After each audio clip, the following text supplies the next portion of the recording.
buenas noches, ¿cómo están ustedes? Soy Enrique Cornejo y estoy en este momento empezando el programa Punto Crítico a través de las ondas de Onda Digital Perú, sus canales y plataformas asociadas en todo el país. Punto Crítico es un programa que está dedicado al análisis crítico, siempre basado en datos, en ciencia, en evidencia, para promover un debate serio, para promover un debate de ideas, que es como se deben hacer las cosas en un país que pretende avanzar con determinación en su proceso de desarrollo para lograr crecimiento, empleo y salir de la pobreza. Con discursos, con afirmaciones sin mayor contenido, no vamos a contribuir a solucionar los problemas. Tenemos que empezar a mirar el mundo, a mirar nuestra propia historia, a revisar lo que dice la teoría, y en función de esos elementos hacer planteamientos que sean viables en los tiempos necesarios, con los presupuestos adecuados, con los equipos humanos necesarios para poder completar esas tareas.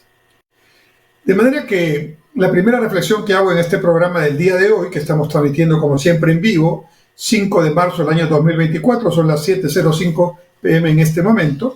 La primera reflexión, de esta noche, tiene que ver con la crisis política que se ha generado desde el fin de semana. Como saben, han salido publicados en los programas dominicales de televisión abierta unos audios que comprometen la acción del actual presidente del Consejo de Ministros, el señor Otárola, en ciertos actos que, por lo menos en el mínimo de los casos, requieren aclaración inmediata por parte del propio señor Otárola. Entiendo que en estos momentos, mientras estamos desarrollando la transmisión de este programa, el señor Otárola, que acaba de regresar de Canadá, donde estaba en la convención de minería que se está desarrollando en ese país, está conversando con la presidenta de la República, la señora Dina Boluarte.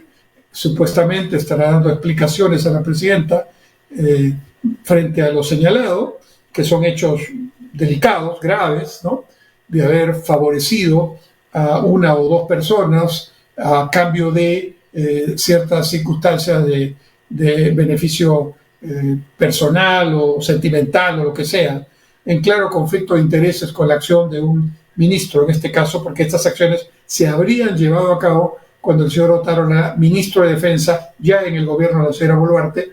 Recordemos que el señor Otárola fue primero ministro de Defensa y luego pasó a ser presidente del Consejo de Ministros. Esta crisis, que no sabemos exactamente en el transcurso de las horas cómo terminará, pero tiene gran probabilidad de terminar con un cambio de gabinete, cambio completo de gabinete, porque según la Constitución, cuando el presidente del Consejo de Ministros renuncia, o es renunciado, vamos a decir así, automáticamente todo el gabinete tiene que presentar su renuncia, y la nueva persona que se encargue del Consejo de Ministros, junto con la presidenta de la República, tienen que escoger al nuevo gabinete, que por supuesto puede ser conformado por los ministros total o parcialmente que están actualmente en la titularidad de los cargos. Esta crisis es un punto más, una muestra más de la tremenda debilidad institucional que está mostrando el país, ¿no? Miren el último mes cómo hemos estado, primero con la evidenciación de un testigo o colaborador eficaz o pretendiente a colaborador eficaz, un señor Villanueva, que había sido asesor de varias esferas de gobierno y sobre todo en el Ministerio Público, y que, siendo asesor de la fiscal suspendida, la señora Benavides, es acusado, en la misma acusación que se ha hecho a la señora Benavides, de formar parte de una supuesta organización criminal, concepto que usa mucho el Ministerio Público para tratar de conseguir la mayor gravedad y la definición de la investigación como una investigación compleja, es decir, que le permita más tiempo para investigar. Pero este señor Villanueva empieza a hablar, y resulta que todo lo que habla empieza a involucrar no solo temas vinculados a la fiscal suspendida, la señora Benavides, sino también a otros personajes, congresistas, expresidentes, políticos de diferentes bancadas, Y claro, ahora viene un problema, ¿no? Cuando el señor Villanueva empezó a hablar, algunos medios de comunicación y algunos analistas dijeron, bueno, está hablando, está muy bien, hay que tomar en cuenta lo que dice. Pero cuando empezó a hablar ya de otras personas, entonces más bien esos mismos analistas, esos mismos medios de comunicación ya no le creían al señor Villanueva. Es decir, le creían mientras lo que afirmaba iba, digamos, en contra de personajes con los cuales estos medios de comunicación y estos analistas no comulgan. Pero cuando empieza a afectar a otras personas que sí son de su simpatía, entonces el señor Villanueva parece no muy creíble. Entonces esta doble interpretación de lo que dice Villanueva, que por cierto tiene que ser corroborada, pero que sin duda algunos de los hechos que he mencionado ya están siendo corroborados en la práctica por otros medios de comunicación independientes o por los propios involucrados. Tanto es así que un miembro titular de la Junta Nacional de Justicia ya renunció públicamente porque fue involucrado en uno de los testimonios de este señor. Entonces, tan fuera de foco o de la verdad no parece estar. Habrán seguramente algunos temas que son corroborables, otros que no, algunos temas serán ciertos, otros no, no podemos saber eso en este momento, pero lo que sí, todo lo que dice, sea para bien o para mal de quien uno, depende de la posición en que cada uno se encuentre, tiene que ser investigado y corroborado de la misma manera y en igualdad de condiciones para todos. Yo no puedo considerar solo que es válido lo que afecta a mis adversarios políticos y que no es válido lo que afecta o podría afectar a con quienes simpatizo políticamente. Bien, ese es un tema que ocupó buena parte de hace 3 semanas el debate político, y tiene que ver siempre con cuestiones vinculadas a acusaciones, a una evidente politización de la justicia, ¿no? A una evidente interferencia en poderes del Estado que deberían ser independientes, autónomos y muy técnicos, profesionales en su accionar, y una evidente manipulación de las acciones fiscales y legales en función de quienes son amigos y en función de quienes son adversarios o considerados enemigos. A los amigos, nada. A los enemigos, la ley y la interpretación de la ley con curiosas formas que en algunos casos constituyen claros abusos.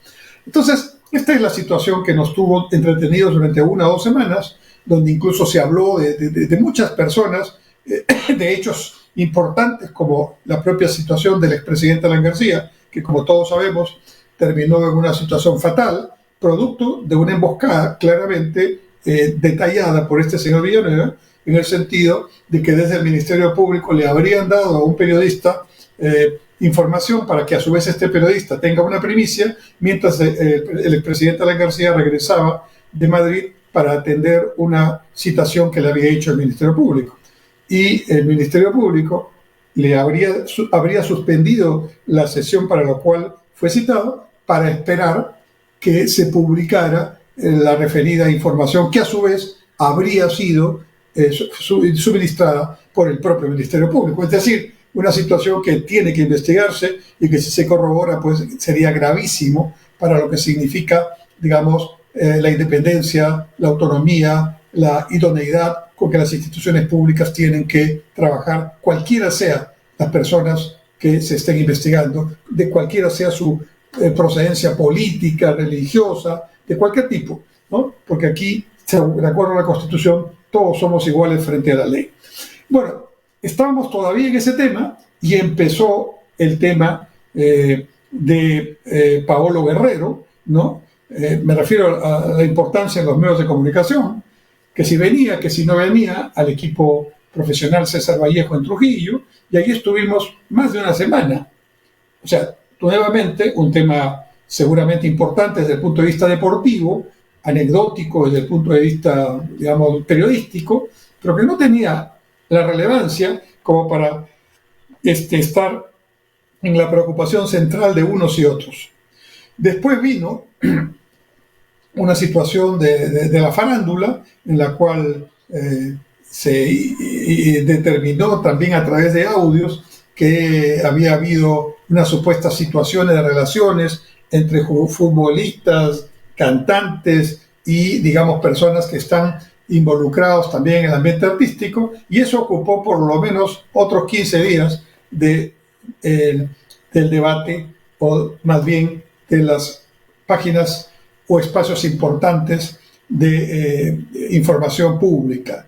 Y ahora tenemos este nuevo tema que todavía está en proceso, está en desarrollo y que no sabemos cómo terminará, aunque existe una gran probabilidad de que aun cuando no pretendiera el primer ministro Otárola o la presidenta que, digamos, que renuncie, ya están corriendo en el Congreso de la República varias mociones de interpelación o una moción de interpelación, y ya están corriendo acusaciones constitucionales, creo que son 3, ¿no? Ya está pidiendo otro congresista que se presente inmediatamente al Pleno del Congreso para informar. Es decir, políticamente hablando, no sé todavía cuál será la respuesta que el señor Otárola dé a este asunto, pero claramente, políticamente hablando, ya está muy, muy afectado, digamos, la idoneidad, la solvencia, la credibilidad del señor Otárola como presidente del Consejo de Ministros.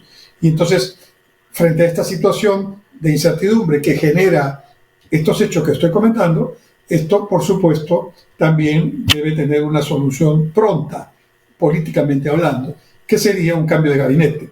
Pero un cambio de gabinete, por la importancia que parece tener el señor Otárola con la señora Boluarte, la presidenta de la República, no olvidemos que el señor Otárola ha sido su abogado en varios aspectos que hoy aparentemente permiten que la señora Boluarte esté de presidenta, porque justamente fue su abogado cuando se intentaba desde varios frentes que la señora Boluarte no avanzara en este camino. Entonces, políticamente hablando, para la presidenta de la República parece que no es muy sencillo desprenderse del señor Otárola.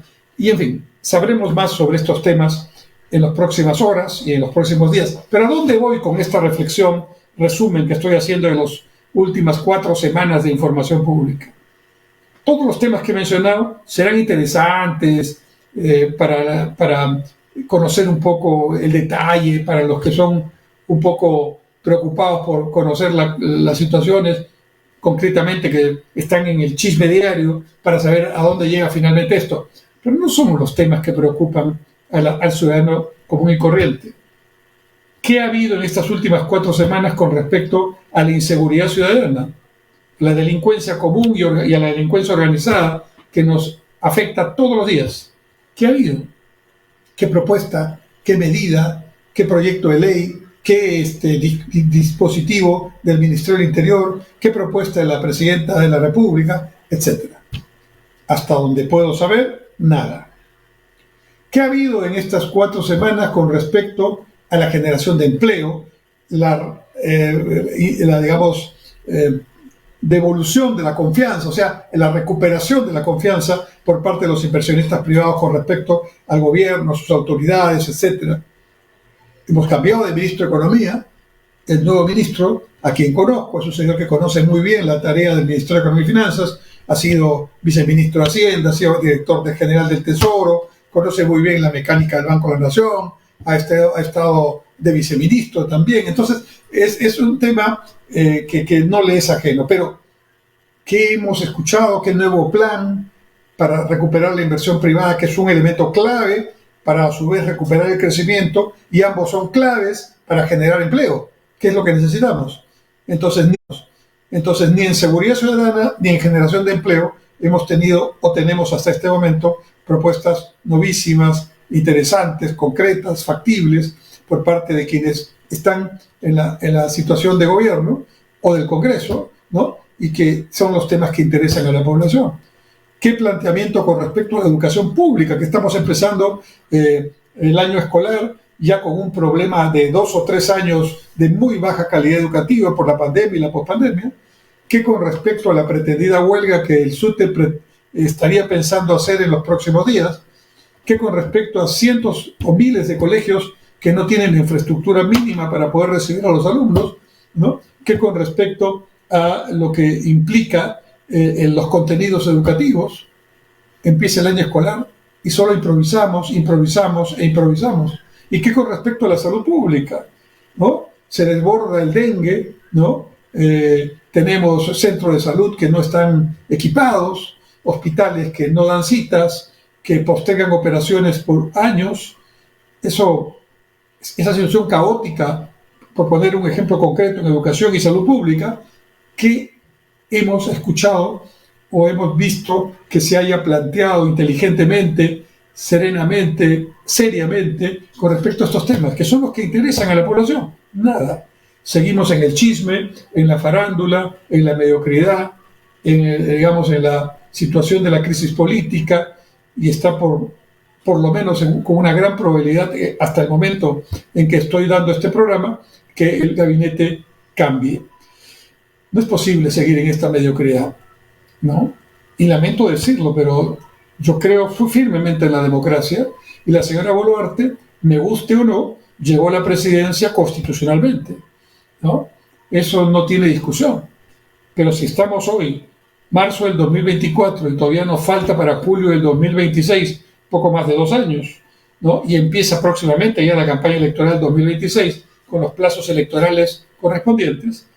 Si eso nos va a tener 2 años en esta misma situación, pues francamente es una agonía anunciada que el pueblo peruano y el Perú como país no debe soportar, no debe tener, no merecemos tener esto. Ahora, claro, romper el orden constitucional porque estamos en esta situación tampoco es serio. Entonces tenemos que ser capaces de encontrar una salida, si el gobierno no entiende, hacerlo entender, para que pueda realmente no entrar en la demagogia del aplauso pasajero, no en la demagogia del discurso barato, como se ha estado haciendo hasta ahora, sino en resolver, en hacer planteamientos serios, y si no los tienen, en llamar a mucha gente que tiene esa capacidad, que con gusto daría una opinión, no para tener cargo, sino una opinión de cómo desarrollar algunos temas fundamentales para mayor seguridad ciudadana, para convocar a la inversión privada y generar empleos, para provocar una educación pública de calidad, para provocar una salud pública mínimamente, digamos, de prevención y con calidad también, y pensando en el ser humano. Esos son los temas que no están. Nos quedamos en estos temas que solo hacen que la gente, que la población diga, la política no sirve para nada, la política solo nos lleva a corrupción, a ineficiencia, a engaño, y eso está muy mal, porque la democracia se consolida cuando tiene fundamentos que hacen que la población confíe en sus líderes, confíe en sus instituciones y por lo tanto confíe en el sistema democrático. Y esta manera tan mediocre de llevar las riendas del gobierno, esta manera solamente de sobrevivir para llegar al 2026, es tremendamente dañina para el Perú y para los peruanos. Vamos a hacer un alto y volvemos en un momento de punto crítico.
Volvemos al Punto Crítico, su programa de análisis de la economía, la sociedad y la política peruana e internacional, que se transmite por Onda Digital Perú, sus canales y plataformas asociadas en todo el país, todos los martes a las 7 en punto y en forma directa, en vivo y en directo, como se señala.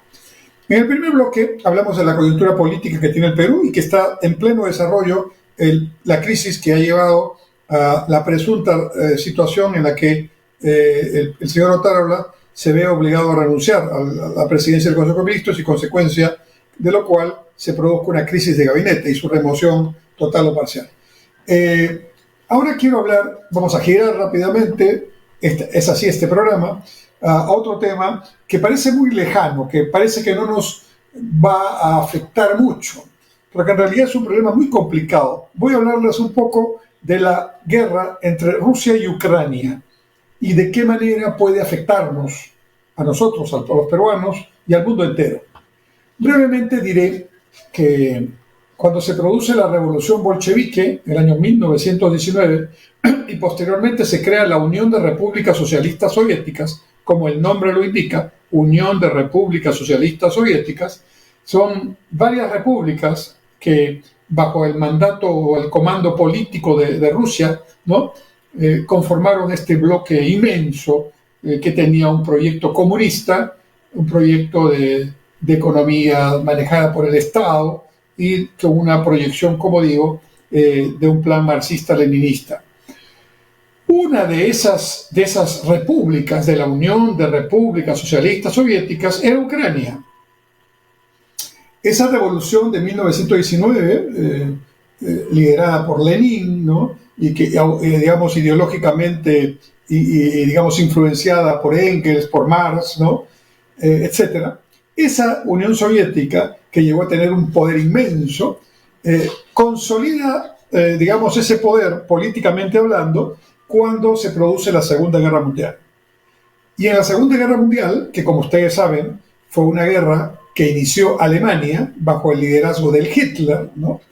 Que tenía un propósito absolutamente insólito desde el punto de vista humano, que es, digamos, hacer que la raza aria, la raza pura, blanca, digamos, sea la predominante y todas las razas que son razas mezcladas se consideraban por este señor, por este, digamos, dictador, asesino, ¿verdad? Como Hitler, se consideraban razas inferiores.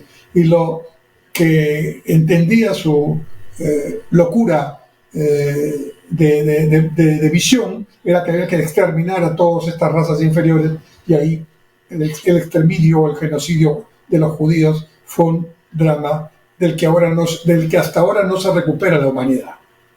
Pues bien, yo sostengo que Putin, el presidente de Rusia, es el nuevo Hitler del siglo XXI. Le voy a explicar por qué, pero antes, para seguir con la historia, esta Unión Soviética, poderosa en términos de territorio, militarmente, se consolidó, digamos, políticamente, estratégicamente, cuando se produce el fin de la Segunda Guerra Mundial.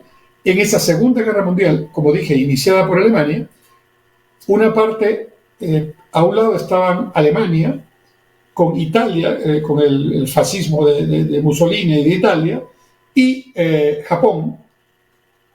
A esos tres países se les llamaba el eje, ¿no? Y al otro lado estaba Estados Unidos, ¿no? Inglaterra, o el Reino Unido, ¿no? Y la Unión Soviética. Curiosamente, la Unión Soviética, viendo que la Segunda Guerra Mundial se había consolidado en la propia Europa, ¿no es cierto? Además, se inició con una invasión a Polonia, que es un país que luego formará parte de la Unión Soviética, ¿no? Con ideología también comunista en ese momento. Entonces, la Unión Soviética, independientemente de que consideraba adversarios políticos y económicos a Estados Unidos e Inglaterra, se asocia militarmente y forman una alianza, ¿no? Para combatir y destruir a Hitler y evitar que logre su propósito insano de prácticamente seguir con su genocidio. La Segunda Guerra Mundial termina trágicamente, justamente con la toma de Berlín por parte del ejército soviético, ¿no? El suicidio de Hitler y el día D o la toma de Normandía y, digamos, la recuperación europea que se produce con los aliados que combaten a los alemanes y los derrotan también en esos frentes, Francia y otros países europeos. Termina la Segunda Guerra Mundial y entonces ahí nuevamente habían ganado la guerra, eliminado el nazismo o Hitler y sus propósitos, y entonces el mundo se divide en dos. El mundo capitalista, que lideraba Estados Unidos, Inglaterra y otros países, y el mundo comunista, que lideraba la Unión Soviética. La expresión física de ese mundo bipolar, de ese mundo dividido en dos, capitalista, comunista o socialista, es el muro de Berlín, ¿no? Que dividía Berlín por varios kilómetros. El Berlín occidental era el Berlín pro-occidente, pro-capitalista, y el Berlín oriental, el que se ubicaba en la llamada República Democrática Alemana, pro-comunista.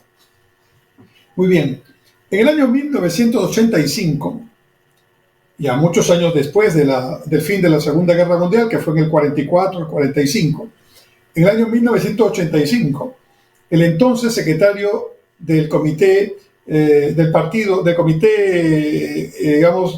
Comunista Soviético, el señor Mikhail Gorbachev, presenta ante el pleno del comité del partido, ¿no? Unas dos propuestas para reformar la economía y la política soviética. Uno era el glasnost y otro la perestroika. Ambos conceptos son palabras rusas. Glasnost significa transparencia y perestroika significa reestructuración. Es decir, desde el año 85, el líder entonces de la Unión Soviética dice: aquí tenemos que reestructurar políticamente, productivamente, y aquí tenemos que transparentar este proceso comunista que ha sido un proceso, una burbuja que durante varias décadas se ha generado con un evidente fracaso, ¿no?, desde el punto de vista económico y político. Al hacerlo, empiezan los cambios en la Unión Soviética de ese entonces, pero también empiezan los cambios en diferentes países que formaban parte, no de la Unión Soviética, pero sí del eje comunista. Por ejemplo, Hungría, Polonia, Yugoslavia. Algunos de estos países ya no existen, Checoslovaquia, o están divididos en otros tantos países más pequeños. Y entonces, en el año 89, simbólicamente cae el muro de Berlín como una demostración práctica de que el mundo socialista y comunista había fracasado.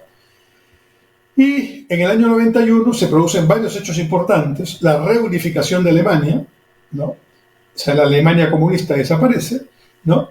La reunificación de Alemania, se produce la desintegración de la Unión Soviética, y como consecuencia de esa desintegración de la Unión Soviética, Rusia, que era el principal país, la principal república de ese conglomerado Unión Soviética, sigue siendo un país continente, un país líder, un país importante, con territorio además muy, muy grande, ¿no? Pero más de 17 países se independizan en el sentido político y en el sentido práctico, y algunos de esos países no solo se independizan de lo que fue la Unión Soviética, sino que cambian dramáticamente su política hacia una política pro-occidental, abandonando los esquemas socialistas en lo político y en lo económico. Uno de esos países que antes fue miembro de la Unión Soviética y ahora es un país independiente es Ucrania, ¿no? Y también hay otros países, Estonia, Moldavia. Algunos de estos países ya forman parte de la Unión Europea, que, como saben, tiene como requisito para que tú integres la Unión Europea ser un país democrático y obviamente defender las libertades, que es contrariamente al modelo comunista.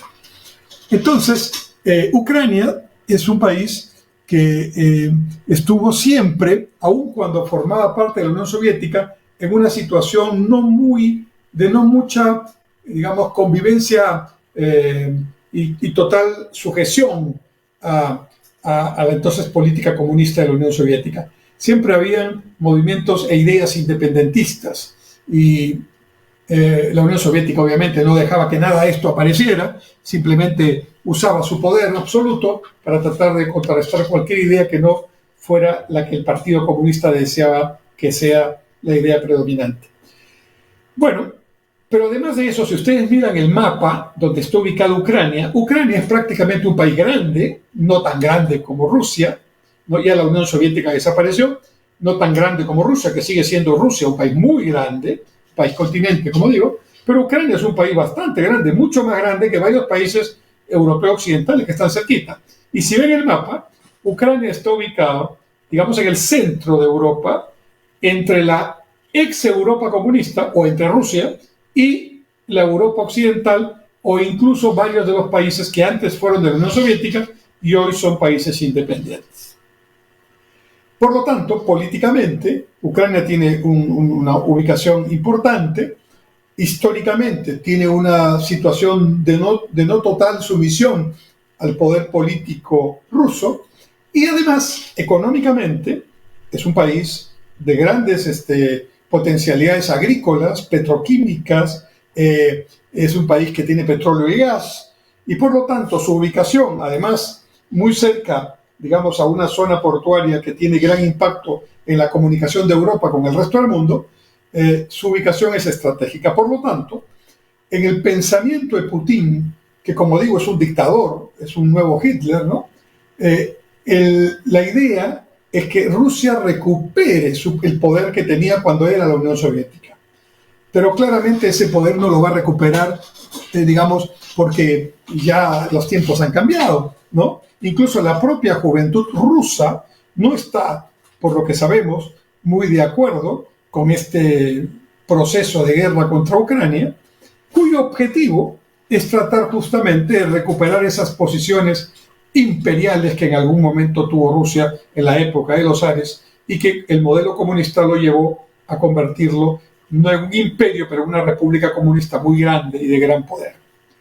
Recuperar eso, que es la idea de Putin, es lo que lo ha llevado a invadir Ucrania, invadir rompiendo todas las reglas internacionales, todas las reglas de convivencia y respeto de la soberanía que está planteada en la Carta de las Naciones Unidas, y obviamente poniendo a todos su poderío militar, ¿no? De inteligencia para combatir a una república que sin embargo se está defendiendo con uñas y dientes, ¿no?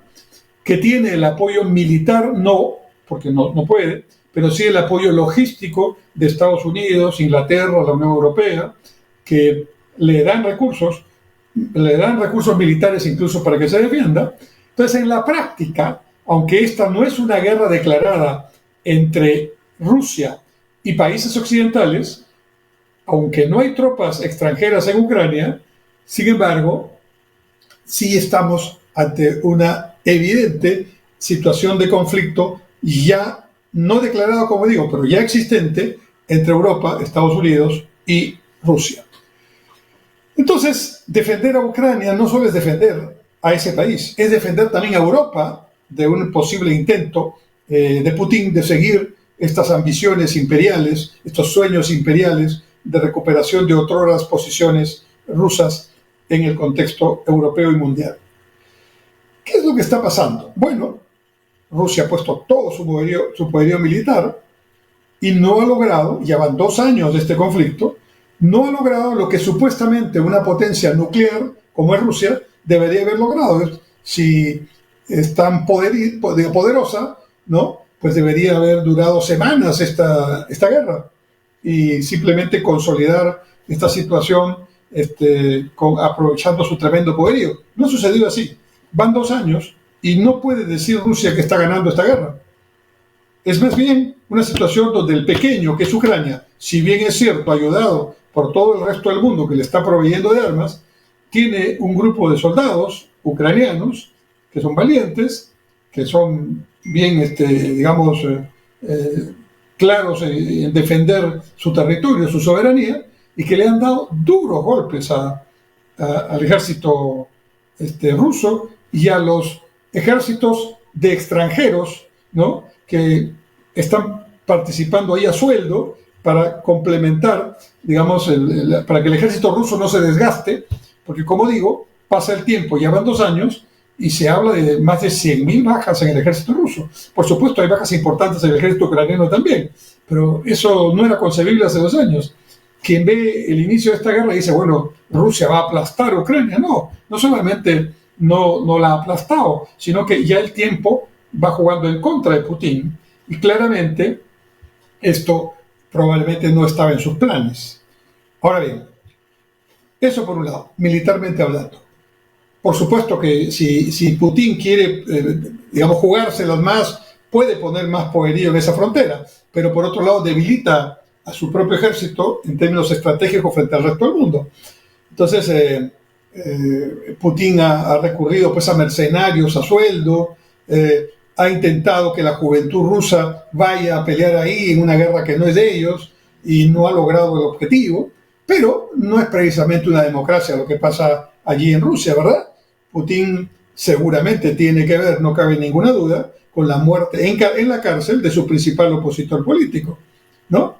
Una muerte, entre comillas, dentro de la cárcel, pero ya este señor lo quisieron envenenar cuando estaba en otro país y regresó para hacer campaña política. Recordemos que dentro de unas semanas hay elecciones en Rusia, donde obviamente va a ganar Putin, ¿no? Pero este señor que ha fallecido era su principal oponente político, o qué casualidad termina muerto dentro de la cárcel, en un acto que no queda ninguna duda, es un acto de tiranía, de absoluta dictadura, en contra de quienes no están de acuerdo, pues simplemente desaparecen, se encarcelan o mueren, ¿no? Bueno, ¿cuál es el peligro que puede ocurrir ahora? En estos momentos Europa ya está mirando este tema con mayor preocupación, porque ya no es solamente vamos a ayudar a Ucrania, sino que si Ucrania, digamos, es invadida finalmente y consolidada esta invasión por Rusia, ¿quién sigue? Puede ser Alemania, puede ser Francia. Entonces el presidente Macron, el presidente francés, en una reunión que fue hace poco, habló de que Europa va a seguir ayudando a Ucrania, e incluso se ha filtrado una conversación telefónica de militares alemanes donde ellos ya hablan del tipo de misiles y otras armas estratégicas que van a trasladar, alemanas, que van a trasladar a Ucrania para que desde allí Ucrania se defienda y tenga, digamos, mayores posibilidades de equiparar la tremenda, digamos, entre comillas y teórica, superioridad rusa. Pero además vienen otros temas. Una de las razones que tomó como pretexto Putin para invadir Ucrania fue que Ucrania quería entrar a la OTAN y quería entrar a la Unión Europea. Ambos ingresos están suspendidos por producto de esta guerra. ¿Qué significa entrar a la OTAN? La OTAN es el organismo de tratado, la Organización del Tratado del Atlántico Norte. Es la organización militar de defensa de Occidente, donde está Estados Unidos, Europa y todos los países que están en el bloque occidental. Esto se creó justo después de la Segunda Guerra Mundial para evitar que se produzca una nueva conflagración mundial y no haya, digamos, la unidad correspondiente. Bueno, ¿qué ha sucedido con la OTAN? Bueno, en primer lugar hay que saber que el Tratado de la OTAN, el artículo 5 del Tratado de la OTAN, dice que si un país de la OTAN es atacado por un país tercero, es toda la OTAN y toda Europa y Estados Unidos los que han sido atacados. Entonces, si atacan a un país OTAN, se está declarando la guerra a todo OTAN. Eso dice el artículo 5. Por lo tanto, Putin también, obviamente, no veía con mucho agrado, por el contrario, con preocupación, que los países que son frontera con Rusia, Ucrania es uno de ellos, sean OTAN o sean Unión Europea, porque eso va haciendo que cada vez más cerca de su frontera la capacidad de acción rusa quede debilitada, porque si atacan al otro lado de la frontera, están declarando de la guerra a todos los países de la OTAN. Sin embargo, países que normalmente son considerados como países pacíficos, neutrales desde el punto de vista de la acción militar, estratégicamente hablando, como es el caso de Finlandia y Suecia, uno de ellos frontera con Rusia también, uno ya está en la OTAN y el otro ya está a un paso de ser OTAN. En otras palabras, desde este punto de vista, también Putin no las tendría todas consigo, porque con la invasión a Ucrania evitó que se produjera una adhesión a la OTAN por parte de Ucrania, pero ha conseguido que otros países, otrora que no se metían en estos temas, hayan preferido ingresar a la OTAN para protegerse ellos mismos de una supuesta invasión que se le ocurra a Putin más adelante hacer en esos países, como digo, que están muy cerca o son frontera con Rusia. Entonces, así van las cosas. ¿Y qué es lo que puede pasar en los próximos meses? Pues, si la cosa sigue así y Putin, bueno, vamos a esperar que, como digo, Putin gane las elecciones rusas que vienen próximamente y con ello supuestamente consolide un apoyo popular. Ya sabemos cómo funciona esa cosa en las dictaduras, cómo es arreglado. Pero, ¿qué es lo que puede estar pasando? Que ya Europa empiece a pensar, ya no solamente en enviar, avituallamiento militar y asesorar militarmente a los combatientes ucranianos, sino que participe ya con tropas. Lo dijo o lo insinuó el presidente Macron hace unas semanas, y claro, movió todas las redacciones de los medios de comunicación. Claro, ya eso es casi una declaración de conflagración mundial nuevamente. Pero hay otro problema. Si bien es cierto que Putin no las tiene todas consigo, Putin es una amenaza. Y evidentemente plantear una discusión o una pretendida situación de conflicto de mayor alcance, la pregunta es cuál sería la actuación de Estados Unidos. En estos momentos, Estados Unidos, bajo la presidencia de Biden, está apoyando, como los europeos, a Ucrania, con armas, con asesoramiento militar. Claramente está apoyando. Pero ¿qué pasará en noviembre de este año cuando se produzcan las elecciones presidenciales? Donde aparentemente el señor Trump tiene altas probabilidades, primero, de ser elegido candidato republicano, en ese proceso están, y segundo, de volver a ser presidente de los Estados Unidos, en una contienda que sería con el actual presidente Biden. ¿Y qué pasaría? Bueno, ya Trump adelantó, o alguno de sus asesores ha adelantado lo que pasaría. Trump está pensando salir de la OTAN, ¿no? Lo cual sería un contrasentido tremendo. Debilitaría tremendamente la posición unida que la OTAN plantea y que ha permitido que por lo menos controlar los aprestos de Putin. O sea que estamos realmente ante una situación muy compleja que puede tener diversos escenarios. ¿Y qué tendría esto de impacto en el Perú?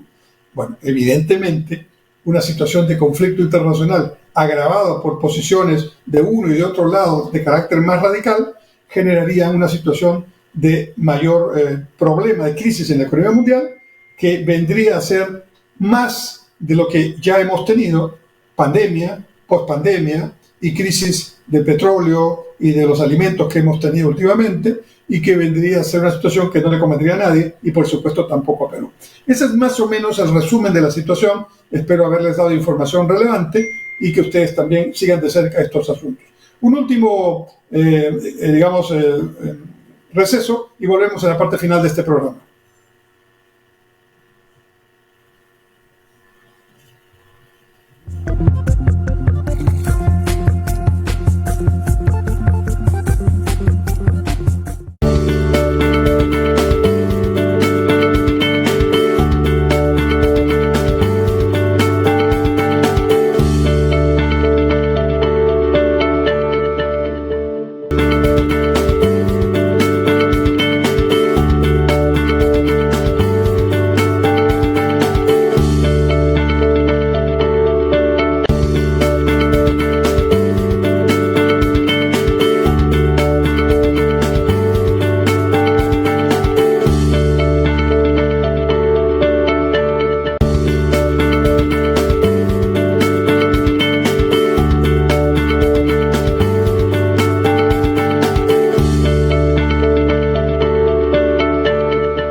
¿Cómo están, estimados amigos? Volvemos a la parte final de su programa Punto Crítico, que se transmite por Onda Digital, sus canales y plataformas asociadas en todo el país.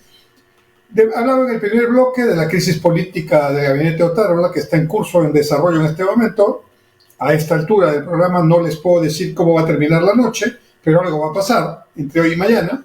En el segundo bloque hemos hablado de un tema que parece muy lejano, pero que es importante que lo conozcamos, porque puede tener influencias e impactos mucho mayores que nos impacten negativamente. Me refiero a la guerra entre Rusia y Ucrania. Y quiero terminar con el seguimiento que hago en este programa de lo que es el gobierno del presidente Milei en Argentina. ¿Y por qué lo sigo tan de cerca? Porque es una propuesta radical de derecha que está tratando de corregir los problemas que un gobierno radical de izquierda ha hecho durante décadas en Argentina. Radical con radical no genera un buen resultado, pero es lo que hay. Y claramente hay que ver cómo va ese gobierno, cómo van saliendo las cosas. El gobierno del señor Milei ya está un poquito más de 80 días en ejercicio. Hizo el ajuste correspondiente que había prometido hacer. Duplicó la inflación, pero en un solo ajuste. Pero ya los precios se están alineando a sus niveles de mercado. Multiplicó por 2 el tipo de cambio, devaluó para aproximarse al tipo de cambio de mercado que le llaman allí el tipo de cambio blue. O sea, sinceró el tipo de cambio, sinceró los precios y últimamente ha sincerado las tarifas eléctricas y los subsidios. También ha eliminado subsidios al transporte, todo lo cual genera incremento de precios. Ahora, Parece que en el tema de los programas sociales y los dineros para mantenerse frente a esta crisis de los diferentes sectores, sobre todo de la clase media, bastante empobrecida en Argentina, y los sectores populares, está yendo de alguna manera, digamos, no está yendo bien, digamos, pero por lo menos está cumpliendo su objetivo en cierto sentido de paliar este difícil momento que pasan los argentinos. Nadie puede pasar de una situación de hiperinflación en la que todavía se encuentra Argentina a una situación de estabilidad sin tener un alto costo social. El problema no es decir qué grande es el costo social, sino cómo es que se llegó a este punto producto de políticas irresponsables que por años gastaron y no generaron los ingresos necesarios, y al gastar se endeudaron y finalmente produjeron esta inflación que es el peor impuesto que puede haber. De manera que el primer punto del gobierno de Milei es que en lo que respecta al ajuste prometido se ha producido y que evidentemente eso tiene un proceso. La apuesta de Milei en este momento es que hacia el mes de junio de este año, estamos en marzo, la inflación, que está subiendo más o menos al 20% mensual, un poquito menos que lo que se esperaba que iba a subir. Acuérdense que Milei entró el 10 de diciembre, ¿no? Sin embargo, la apuesta de Milei es que en junio o a partir de junio la inflación mensual baje a un dígito. Para que se den una idea, la inflación en Perú todo el año en este momento es 3%, todo el año. Y Argentina está hoy día 20% mensual, pero podría haber estado al 100% mensual como iba si no había un ajuste. Entonces la idea de Milei es seguir ajustando para que la inflación llegue a un dígito mensual, digamos 9%, por decir. O sea, que es la inflación, 3 veces la inflación anual que tiene Perú, para que se den una idea comparativa de cómo están sufriendo los argentinos. Si logra Milei bajar la inflación a un dígito y seguir la tendencia a la baja, será un triunfo para Milei. Y la gente dirá, valió la pena el sacrificio en estos meses donde las cosas están muy difíciles para vivir, para la canasta de consumo, para el pan de cada día, ¿no? Si todavía no logra en junio bajar a un dígito y se ve que la inflación no cede, será un problema para Milei. Una de sus principales cartas es que la inflación baje a un dígito y luego siga bajando. Repito, sigue siendo alto, pero es un éxito frente a una hiperinflación controlarla hacia la baja. Bien. El segundo tema que está tratando de desarrollar Milei es que claramente para bajar la inflación tiene que reducir el gasto público. El gasto de inversión privada y el gasto privado ya está reducido hace tiempo, pero el gasto público tiene que reducirlo. ¿Y por qué tiene que reducirlo? Porque ese gasto público ha crecido tanto que es el que está generando la inflación.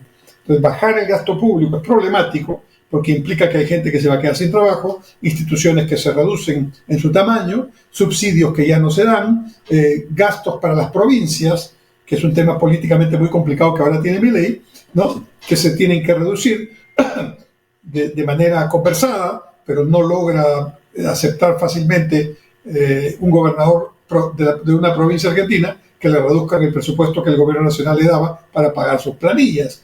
Entonces, claramente, esto es un tema que requiere un deslinde político, una negociación. Y como toda negociación nunca acaba en lo que uno pretende, sino en algún punto intermedio, ¿no? Que se pueda lograr, que se pueda hacer y que todas las partes puedan aceptar con algo de sacrificio de todos. Entonces, en este momento, en el tema político, uno de los frentes que tiene Milei es el frente con los gobernadores de las provincias del interior de Argentina, algunos de los cuales están en una buena onda de conversación, a pesar de que les han reducido el presupuesto, y otros están claramente en una oposición. El asunto es que unos y otros van a tener que tener presupuesto para mantener parte de lo que antes gastaban, y que eso evidentemente luego tiene que explicárselo a su población, a sus respectivas gobernaciones. El otro frente que tiene Milei es el frente con el Congreso. El número de diputados que tiene Milei es muy pequeñito y aún con los aliados que lo llevaron a ganar en segunda vuelta, no logra tener la mayoría y por lo tanto una ley ómnibus, que sea una ley de liberalización prácticamente de todo en Argentina, que se llamó la ley ómnibus, terminó siendo aprobada formalmente en términos genéricos, pero cuando se iba a empezar a discutir artículo por artículo, claramente no iba a ser aprobado, y esto es algo que hizo que el propio Milei ordenara a sus diputados retirar el proyecto nuevamente a comisiones, con lo cual prácticamente lo dejó ya sin ningún tipo de movimiento. Está por presentar un nuevo proyecto ómnibus de ley, un nuevo proyecto de ley ómnibus al Congreso, supuestamente ya considerando esta experiencia, pero los temas más importantes que están ahí tienen que ver, uno, con el otorgamiento de plenos poderes a Milei por todo su periodo, lo cual es como decir renuncio al Congreso a mi tarea. Yo no creo que el Congreso le dé esos plenos poderes por todo un periodo, eso es insólito, porque en realidad es como decir, no me vigiles, no existes tú, déjame gobernar a mí solo, y eso no es pues factible, pero seguramente lo pondrá. Luego el otro tema importante tiene que ver con las privatizaciones de empresas públicas, con, el manejo del gasto público en las provincias y con la reposición de un impuesto a las ganancias que se había eliminado y que Milei pretende poner para de ahí obtener dinero a las provincias, que es lo que hoy está, faltando, ¿no? Entonces Milei ha dicho, bueno, esto lo puedo hacer. Si me aprueban esta ley, más rápido. Si no me aprueban esta ley, igual lo haré, gobernaré por decretos legislativos, pero me demoraré más tiempo y el pueblo sufrirá. Entonces está como jugando políticamente para poner al Congreso o al pueblo en contra del Congreso. Por el momento, Milei mantiene la popularidad que lo llevó a ser presidente. La gente sigue creyendo, los que votaron por él siguen creyendo fundamentalmente en su palabra, pero el tiempo va en contra de Milei. Esta es la situación en este momento y vamos a ver qué pasa, porque Milei tiene, una serie de iniciativas políticas interesantes, pero lo concreto es que tiene que empezar a bajar la inflación, y no solo bajar la inflación, tiene que empezar a generarse las inversiones, la producción y el empleo para que los argentinos empiecen a sentir como Santo Tomás, empiecen a ver para creer. Y ese es el tema en el que no tiene mucho tiempo. Bueno, vamos a seguir de cerca el tema argentino y por el momento me despido. Espero que los 3 temas que he tocado hoy día sean de su interés y les pido que busquen, investiguen sobre lo que hemos hablado para que puedan ustedes informarse completamente, añadir elementos de su interés y así tengan una opinión formada sobre estos temas que considero importantes. Mientras tanto, Dios mediante, nos vemos la próxima semana, siempre en Punto Crítico por Onda Digital Perú, el próximo martes, como digo, a las 7 en punto y en vivo y directo, como es nuestra costumbre. Hasta entonces, buena semana.